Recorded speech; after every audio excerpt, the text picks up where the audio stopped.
banyak konsep-konsep dan teori beserta ulasan yang menarik sekali berkaitan dengan badan dan batin. Dan joke-nya dapat juga, Pak. Saya serius menyimak gitu kan. Pak, Pak Adi, ketika saya bergembira sekali ketika Anda menggunakan mind mirror ini dan muncul gelombang otak di layar monitor komputer, itu menunjukkan satu hal. Anda punya otak. Ya kalau nggak ada otak dia tidak keluar itu Bante. Iya, iya, Tapi iya. benar Bante ya, ini sebelum kita masuk ke sesi tanya jawab dan diskusi ya. Hmm. Saya meriset Ana Wise ini cukup lama. Jadi adalah satu kebiasaan saya dari dulu. Saya belajar sama beliau di tahun 2009 awal.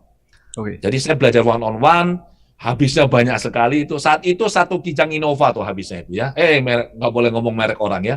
Jadi habis satu mobil lah. Saya datang private, kemudian beli alat segala macam ya.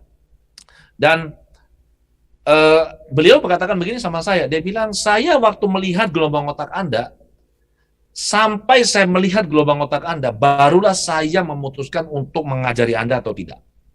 Saya bilang, loh kok bisa begitu? Iya. Saya melihat gelombang delta Anda. Kalau sampai gelombang delta Anda itu kecil, saya tahu Anda bukan seorang healer. Pasti. Kalau Anda bukan seorang healer, berarti Anda datang belajar ke saya itu hanya untuk tujuan finansial. Saya tidak akan mau ngajarin Anda ini. Wah, saya bilang selamat, deltanya saya itu bisa agak gede, saya bilang begitu. Dan itu yang dia nyatakan secara terbuka, dia bilang, saya sangat picky, saya sangat lihat-lihat orang ini. Karena itu adalah hasil risetnya Ana Wise selama 35 tahun. Betul. Dan itu langsung diberikan semua apa adanya kepada saya. Dan saya beruntung, Bante, ini karma baik saya ya, itu saya adalah muridnya yang terakhir. Jadi setelah saya belajar, bulan 9 saya belajar, kemudian saya datang lagi sekitar bulan 10 atau 11 itu. Kemudian saya diminta kembali ke sana untuk membantu Ana Wise. Ternyata yang saya tidak tahu adalah dia menyiapkan saya untuk menggantikan beliau mengajar di sebuah lembaga sangat terkenal di Big Sur, California, itu di Esalen Institute. Untuk masuk ke sana itu tidak bisa pembicara yang sembarangan. Nah, Ana Wise sudah 25 tahun mengajar di sana. Nah, saya nggak sempat, saya sibuk urusan bisnis segala macam, saya tunda. Saya pikir nanti aja lah bulan 8 tahun depan saya bisa berangkat. Bulan 5 beliau berpulang. Ya sudah, saya bilang bukan karmanya saya. Demikian, Bante. Iya, iya. Karena di bukunya Pak Adi yang di Hard Technique itu, di sana di bagian belakang itu kan dituliskan The Awakened Mind. Wah, menarik ini dari penelitian dari Ana Wise, kemudian menggunakan Mind Mirror 4, dan penelitian beliau itu selama 35 tahun, betul Pak Adi ya? Iya, benar.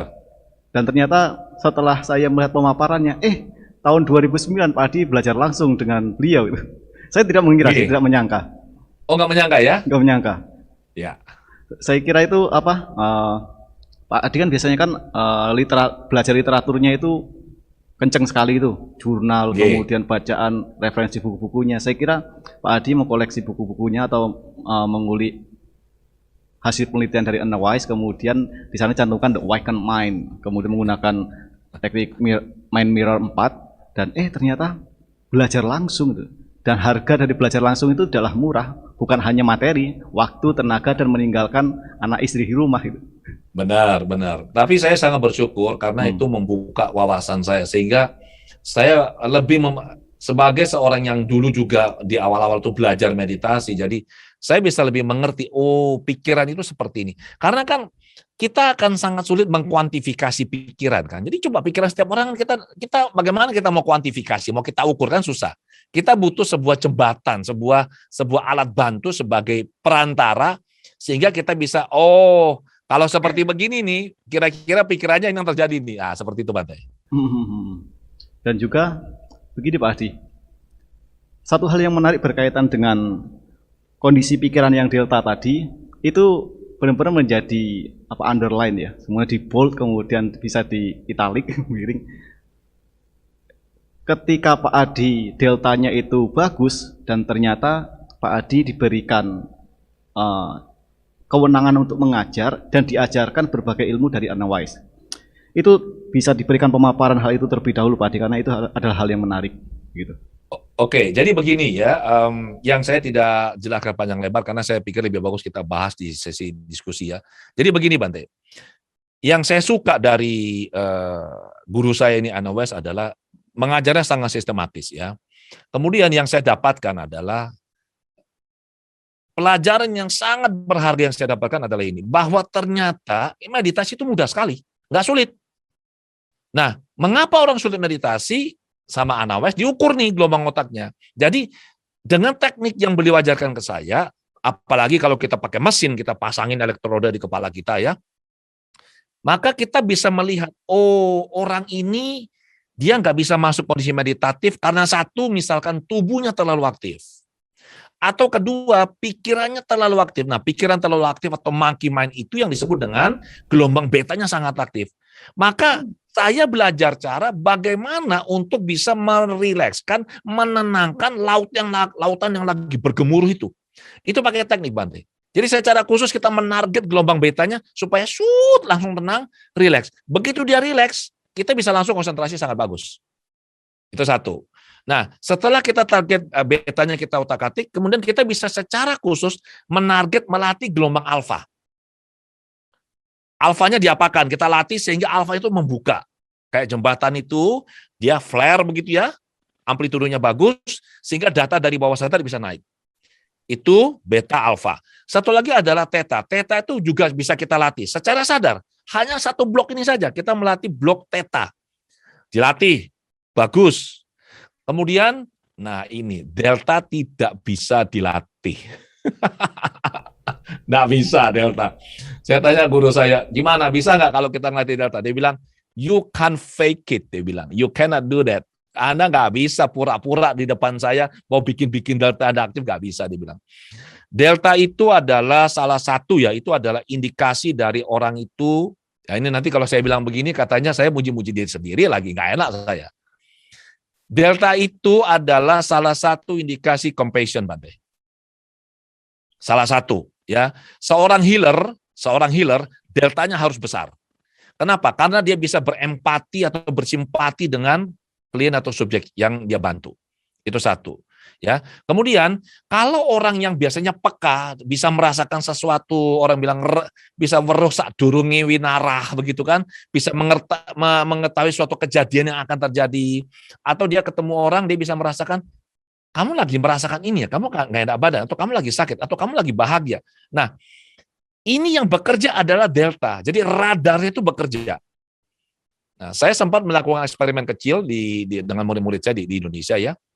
Jadi pada saat kita mulai melakukan scanning pada seseorang, itu kelihatan tuh deltanya langsung deltanya langsung aktif. Jadi delta tidak bisa kita latih secara khusus, tetapi itu ya dengan pengembangan batin, compassion seperti itu baru bisa deltanya secara otomatis dia mengembang. Kalau alfa, beta, alfa, delta itu bisa kita otak-atik secara sadar, delta nggak bisa. Demikian Bante. Oh, berarti kalau beta, alfa, theta itu bisa kita hack ya. Tetapi kalau delta itu harus secara natural kita latih. Ya, sebenarnya bisa.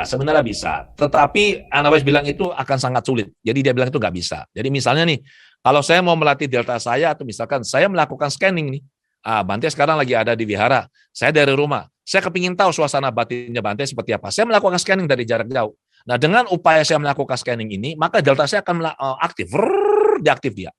Ya, tapi kalau di layar kelihatan dia aktif tuh. Tapi begitu kita nengok ke layar, itu deltanya langsung kecil. Jadi dia bilang delta ini seperti anak kecil yang malu-malu katanya. Jadi kita nggak bisa maksa-maksa dia. Demikian Bante. Ya Wadi. Dan juga tadi pemaparan yang bagian terakhir berkaitan dengan bahkan, koreksi jika saya salah, berkaitan dengan mind and body. Kemudian di situ ternyata korelasi dan hubungan antara badan dengan batin itu saling mempengaruhi. Ketika badan aktif, pikiran aktif, kemudian pikiran aktif, badan rileks, kemudian pikiran rileks, badan rileks, kemudian ada badan rileks, badan aktif, pikiran rileks. Saya baru mengetahui di situ berkaitan dengan walking meditation. Ya. Walking meditation itu kan berarti badan aktif, tapi pikiran rileks. Ya. Bagaimana bisa seperti itu, Wadi? Benar Bante, karena sebenarnya badan dan pikiran benar mereka saling terhubung, tetapi itu mereka adalah dua aspek yang berbeda sebenarnya. Ya, jadi yang dimaksud dengan pikiran rileks itu adalah kita lihat aktivitas gelombang otaknya. Jadi kalau kita sedang bergerak, itu berarti badan kita aktif. Itu pasti itu. Nggak mungkin tidak aktif. Tidak mungkin tidak aktif. Pasti waktu kita bergerak perlahan, itu badan kita aktif. Kecuali kalau kita meditasinya duduk, itu badan kita tidak aktif. Nah, waktu kita bergerak dan kita mengamati dan menyadari, oke, ini saya mulai kaki saya melangkah nih ya, saya mulai angkat kaki saya, begitu. Itu kan pikiran kita fokus tuh. Pikiran yang fokus itu secara otomatis, ya, kalau kita melihat cara kerja otak, kita punya dua otak yang di sini ya, kiri sama kanan, ada dua hemisfer, belahan kiri dan belahan kanan. Apabila kita fokus pada satu objek tertentu untuk waktu tertentu, semakin kita fokus, maka semakin turun gelombang otak kita, semakin kita rileks. Demikian, Bante. Oh, berarti termasuk juga bukan hanya walking meditation, termasuk juga yoga, tadi martial art, kemudian termasuk dancing tadi ya, dance berkaitan dengan itu trance dancing, itu mereka muter-muter, itu mereka badannya sangat aktif, tapi pikirannya itu, wah, itu enak banget itu, rileks sekali. Hal ini saya tanyakan berkaitan dengan begini Pak Adi, karena kan biasanya orang itu cenderung pada konsepsi yang tradisional bahwa meditasi itu duduk diam.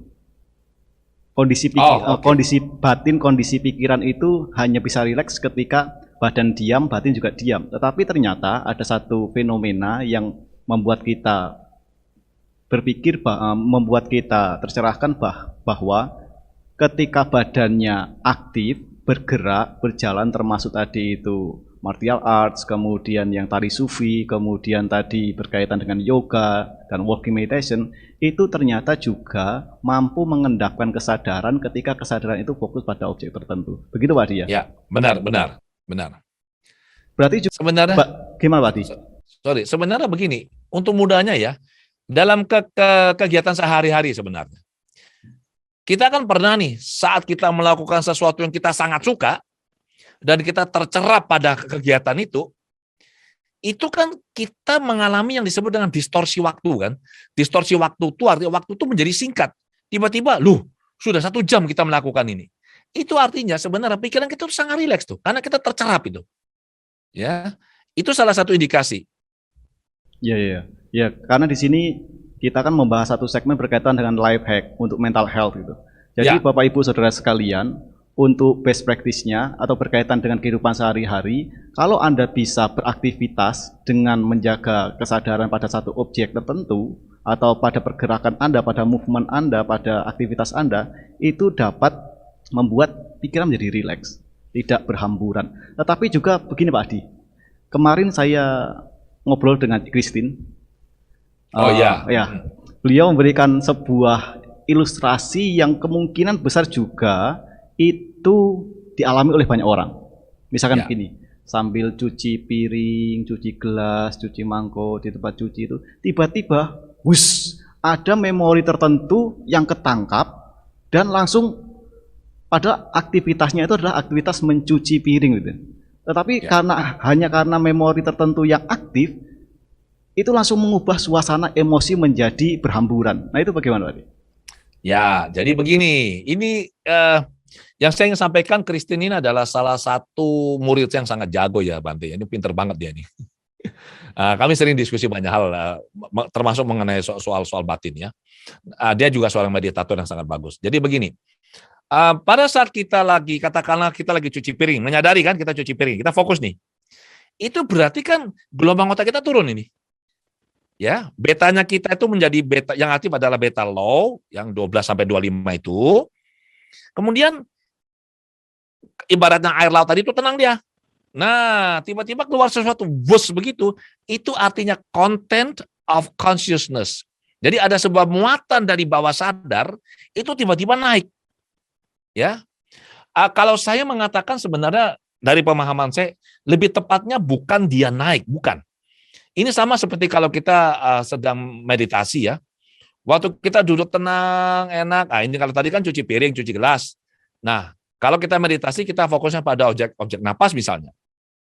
Yang terjadi sebenarnya adalah kita ini turun, gelombang otak kita rileks, kita turun. Jadi sepertinya tadinya kita di atas air ya, kita duduk di sampan begitu. Sekarang kita mulai snorkeling. Lebih dalam lagi, kita mulai diving, kita mulai masuk ke dalam.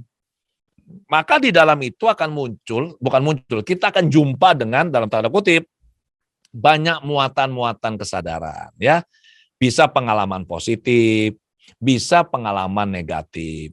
Nah, kalau kita jumpa dengan yang positif, biasanya kan orang lagi ngerjakan sesuatu tiba-tiba bisa senyum-senyum sendiri. Kalau tanya, kenapa kamu senyum-senyum? Ya, saya teringat tuh waktu saya sama siapa begitu. Nah, itu fun, itu oke lah. Tapi kalau ternyata yang muncul adalah sesuatu yang dengan nuansa negatif, itu akan mengubah suasana hati. Nah, bagaimana cara kita mau mengembalikan dengan cepat? Fokusnya jangan ke sana, kembali kepada cuci piringnya. Karena pikiran tidak bisa memikirkan dua hal dalam waktu bersamaan, hanya bisa memikirkan satu hal. Tapi bagaimana kalau ternyata tuh sering-sering muncul? Itu artinya bahwa bawah sadar kita memberitahu kita, hey man, come on, ini ada sesuatu nih, Anda bereskan dong. Jadi kalau kita tahu dia sering-sering muncul, kita perlu membereskan emosinya dengan teknik tentunya. Demikian Bante. Oke Pak Adi, ketika tadi diarahkan kembalikan pada aktivitas yang dilakukannya itu. Nah, Pak Adi kan menulis itu di bagian adiksi emosi dan adiksi emosi ya. Berkaitan dengan memori traumatik dan ya. Ada juga itu pikiran tuh kurang ajarnya setelah dia muncul kemudian meninggalkan residunya itu Adi. Gimana benar, Adi? Itu yang terjadi memang benar. Seolah-olah itu malah dipermainkan oleh pikiran kita sendiri, memori traumatik yang belum selesai, yang dibawa oleh PBS, pikiran bawah sadar, ya. Kemudian di situ dihadirkan ke saat ini, ditambah dengan emosinya, dan ketika dia menghilang lagi, meninggalkan jejak residu. Itu yang kadang-kala kan membuat bad mood, kemudian membuat nggak enak makan, tidur nggak bisa, kemudian segala macam. Gitu Adi ya? Benar, sangat benar. Jadi pada saat memori-memori ini kan ada di bawah sadar, ada di theta itu. Jadi kalau dipasangi alat itu akan kelihatan, ya. Cuma begini, alat ini tidak bisa tahu kontennya apa itu. Kita harus bertanya pada orang. Misalkan saya bilang, saya mengukur gelombang otak seseorang. Saya bilang, saya melihat ini kamu punya theta lagi aktif banget loh ini. Ini ada sesuatu nih. Apa yang kamu pikirkan atau apa yang kamu ingat? Oh ya, ini saya ingat waktu saya masa kecil begini. Itu berarti kita butuh penjelasan dari si subjek ini untuk memberitahu kita ini kontennya apa. Nah, kita tahu ada aktivitas di situ, tapi kita nggak tahu kontennya apa, ya. Nah sekarang kalau itu kontennya sudah naik dan itu emosi kan dia tidak bisa, emosi tidak tinggal di pikiran sadar kita karena bukan gitu cara kerjanya. Jadi begitu emosi sudah naik maka terjadi pemisahan, ada narasi film atau cerita atau gambar itu ada di layar mental pikiran sadar kita ini, kemudian emosinya positif maupun negatif itu nanti dia masuk ke jalur meridian kita, ke aliran ini di sungai-sungai energi ini. Nah dia tinggal di situ, jadi bikin kita seperti kayak kena hack, kita ini dikerjain sama dia. Kalau saya sih biasanya kalau begitu saya nge-hack balik. Jadi saya biasanya menggunakan Dahar teknik. Jadi saya otak-atik tuh, mumpung kamu muncul, gue kerjain aja sekalian. Saya netralisir dia. Nah, begitu Bante. Pak Adi. Dan di beberapa postingan dari Pak Adi itu kan murid-muridnya atau teman sejawatnya itu juga mengadakan SWOT terapi. Itu bisa direkomendasikan Pak Adi ya untuk... Oh sangat. Mereka yang, jadi gini Bante, saya sangat ketat ya soal standar ya. Jadi sebelum saya, jadi gini, saya sebelumnya ini, saya mengajar Dahar teknik offline. Kemudian karena banyak sekali permintaan dari masyarakat, saya tahu saya tidak mungkin bisa memenuhi semua permintaan itu, saya butuh bantuan rekan sejawat saya atau murid-murid saya.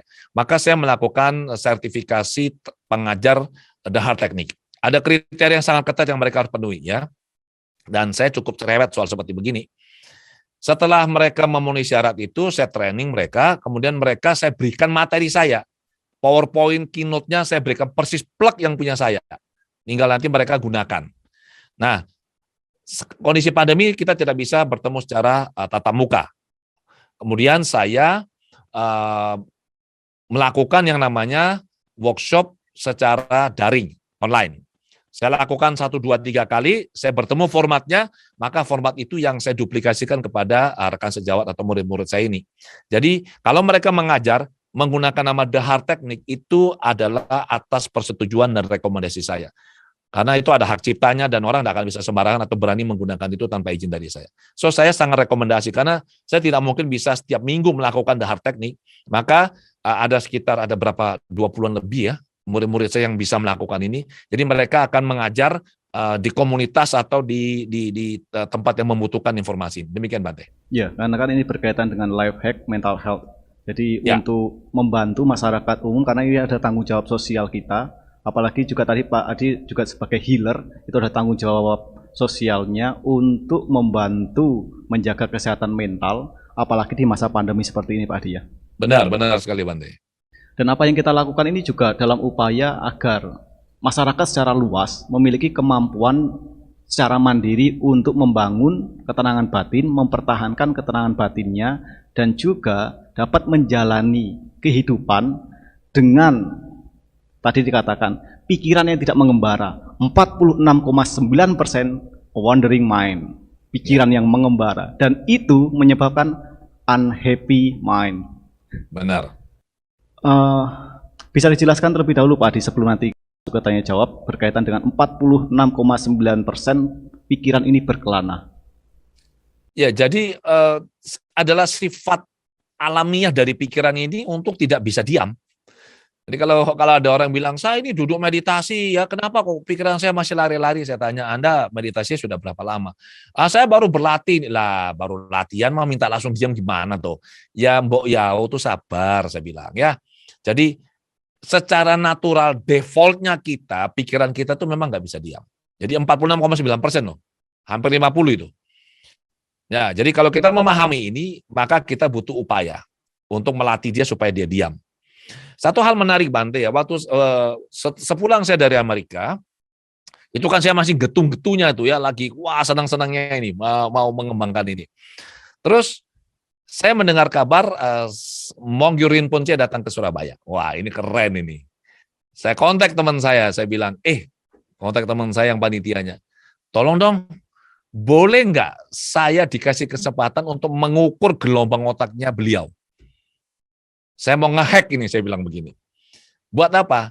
Ya nanti saya ingin tahu misalkan ini, oke, kalau misalkan Monggyu Rinpoche misalkan katakanlah masuk kondisi A, dia bilang oke, sekarang dia di kondisi ini. Maka saya kan bisa lihat ini, alfanya seberapa, betanya seberapa, alfanya, tetanya, deltanya. Nanti saya catat.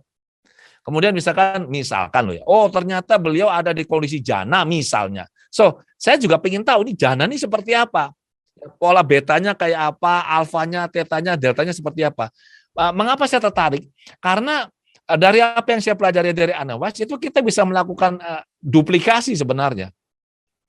Oh, orang ini kalau jana misalkan loh ya, atau dia dalam kondisi yang benar-benar mindful, maka gelombangnya tuh seperti ini. Nah, kalau kita tahu polanya, itu kita hack itu. Oke, yang dilatih hanya misalkan, wah ini betanya harus sekian. Oke, kita ngelatih beta itu udah betanya saja yang kita latih sampai kita benar-benar fasih. Kemudian kita latih hanya alfanya, kemudian hanya tetanya, ya delta sebisanya. Kemudian kita tumpuk lagi nih, kita susun. Oke, beta sekian, alfa sekian, teta sekian, delta sekian. Nah, begitu kita menemukan seperti ini, itu artinya kita masuk ke kondisi yang sama dengan si pakar ini atau meditator ini. Ya, Pak Adi. Ya, yang bagian terakhir di bagian the awakened mind ini jelaskan tadi adalah bagian tataran kondisi meditatif.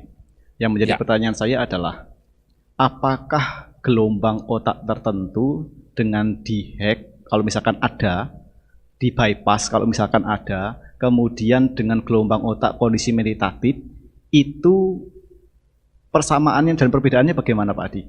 Kalau kondisi meditatif itu kan nanti berkaitan dengan pengembangan batin atau bawana, sifat-sifat kesabaran, energi, kemudian kebijaksanaan muncul. Ya. Nah, silakan Pak Adi.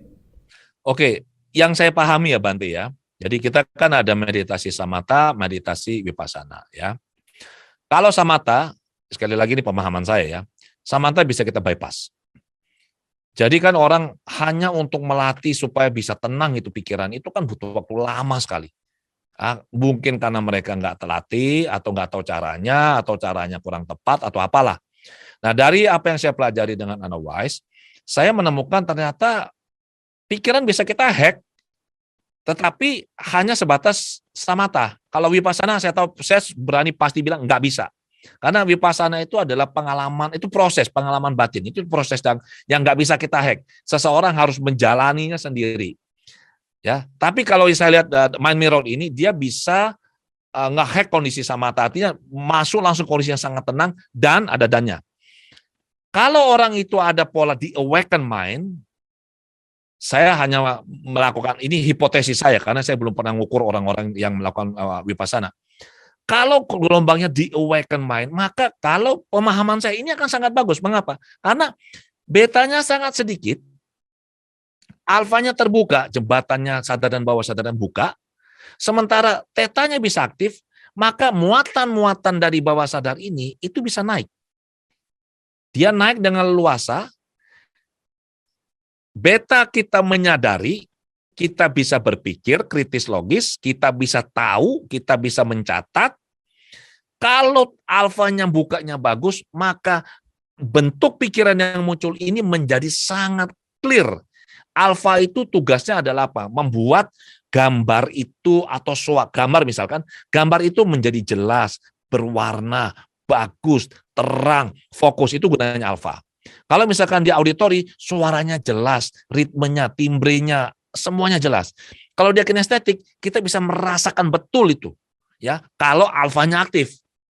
Nah, theta itu tempatnya agak gelap. Jadi memori di theta itu kalau kita misalkan lihat-lihat itu seperti kita selulup masuk ke dalam, diving, sudah agak dalam, itu gelap-gelap. Jadi kita ya ada sesuatu tapi apa ya, agak fuzzy, agak-agak tidak begitu jelas, remang-remang. Nah, kalau kita bisa melatih diri kita dan kita punya pola di awaken mind, itu samata pasti sudah lewat, itu pasti itu. Dia langsung tenang. Nah, tinggal sekarang dengan kondisi begini, itu karena betanya tidak terlalu aktif, tenang, maka pada saat ada sesuatu yang muncul dari bawah sadar dari theta, dia langsung tahu, dia bisa mengamati. Oh, oke, tahu sudah, mengamati saja. Jadi itu akan sangat membantu. Dan korelasinya sebenarnya sangat kuat karena Analyze itu dia mengukur gelombang otaknya orang. Meditator atau kliennya dia. Satu cerita di bukunya ada dia jelaskan, ada seseorang ini kliennya dia yang selama 12 tahun non-stop, tidak pernah sekalipun bolong. Tiap hari meditasi 1 jam. Menggunakan teknik TM, Transcendental Meditation. Selama 1 tahun ini, si klien ini tidak pernah bisa merasa dirinya masuk kondisi meditatif. Tidak pernah bisa. Dan dia bingung, kenapa? Apa yang salah ini? Kemudian dia datang ke Analyze pasang alatnya, diukur gelombang otaknya, dan Analyze tertawa. Analyze bilang, ya sudah, coba sekarang kamu rilekskan bagian tubuhmu yang ini. Begitu dia rilekskan bagian tubuhnya sesuai dengan permintaan atau tuntunan Analyze, dia langsung buka mata. Analyze kaget, loh kenapa kamu buka mata? Dia bilang, saya mau seperti ini nih, 12 tahun ini saya mau kayak begini kok nggak bisa. Loh bagaimana mungkin Anda bisa dalam sekejap bisa tahu masalah saya di mana dan Anda bisa ngajari saya supaya saya bisa masuk. Analyze bilang, saya mah sudah puluhan tahun melakukan ini dan ini ada alatnya. Itu satu. Dan dia langsung masuk, ya. Kemudian ada seorang lagi seorang pastor Katolik ya. Dan juga kuat meditasi ini. Terus Pastor Katoliknya bilang begini sama Analyze. Dia bilang, saya tahu saya sudah masuk kondisi meditatif, tetapi saya tidak tahu kenapa saya nggak bisa masuk lebih dalam. Harusnya saya bisa masuk lebih dalam lagi, lebih hening lagi. Analyze bilang, oke, saya ukur gelombang otak kamu. Sini, diukur. Setelah dilihat-lihat, bilang, coba kamu meditasi seperti yang biasa Anda lakukan, kata Enah kepada si kliennya.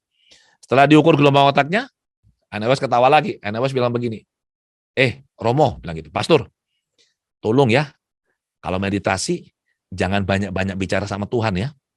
Langsung Romonya ketawa ngakak, Romonya ngerti. Kenapa? Karena pada saat dia lagi meditasi atau relaksasi, begitu dia berdoa. Dan berdoanya sambil bicara, mengucap-ucap, berbicara sama Tuhan. Nah, untuk bisa berbicara, itu kita harus mengaktifkan apa? Betanya kita. Kalau gelombang betanya kita aktif, kita nggak bisa turun. Jadi demikian cara yang nge-hack, Bante. Iya. Karena di postingan Pak Adi itu, saya membaca bahwa kita harus memiliki kemampuan untuk melihat fenomena sebagaimana adanya. Ya, Bukan sebagaimana maunya kita. Ketika ya, melihat fenomena sebagaimana maunya kita, banyak sekali fenomena yang menyebabkan penderitaan yang kita hadapi, bukan malah kebahagiaan. betul. Dan itu sebenarnya bisa dilatih Pak Adi ya. Sangat Antara bisa, ya, Bante. Sangat bisa. hmm, Ya, kita kalau dari pengalaman saya, kita hanya bisa melihat sesuatu itu apa adanya, bukan apa sayanya. Itu adalah pada saat pikiran itu benar-benar tenang. Soalnya kalau pikiran tidak tenang, apalagi ada emosi di situ, wah itu pasti tidak akan bisa objektif, selalu subjektif.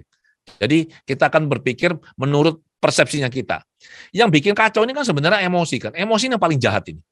Ya, begitu kita lagi tenang sekali, tidak ada emosi di situ, sesuatu itu muncul, kita hanya mengamati, kita netral, tidak memberikan makna, tidak melabel seperti yang dikatakan oleh Bante Panyawaro, tidak memberi label, tidak menghakimi. Tapi coba kalau kita tuh ada emosi atau kita lagi nggak senang terhadap seseorang, terus tiba-tiba waktu meditasi gambar orang ini muncul, wah langsung itu. Wah ini kamu ya, itu kita langsung memberikan judgement, penilaian, penghakiman berdasar persepsinya kita. Dan persepsi kita ini didrive oleh apa? Oleh emosinya kita. Begitu Bante? ya, ya, ya. Karena kan ini akan mengarah pada mindful awareness atau set of consciousness yang akan kita latih untuk bisa menerima segala sesuatu sebagaimana adanya dan kita bisa melampauinya. Kalau kita stuck di sana terus, itu kan seperti katakan Pak Adi tadi, bawah sadar ngasih tahu, men, ini belum beres ini, beresi Ya. dulu, baru setelah itu kamu akan bahagia, akan clear gitu. Kan Benar. kami berdua, saya dengan Samanera itu banyak sekali mengulik dan membahas, mendiskusikan berkaitan dengan bukunya Pak Adi ini. Wah ini kaitannya dengan emosi, memori traumatik, kemudian emosi negatif, kemudian memori traumatik, bahkan wah. Karena kan kita juga akan mencari hubungannya berkaitan dengan root text yang kami pelajari juga gitu Pak Adi. Ya, bagus sekali Bante. Terima kasih.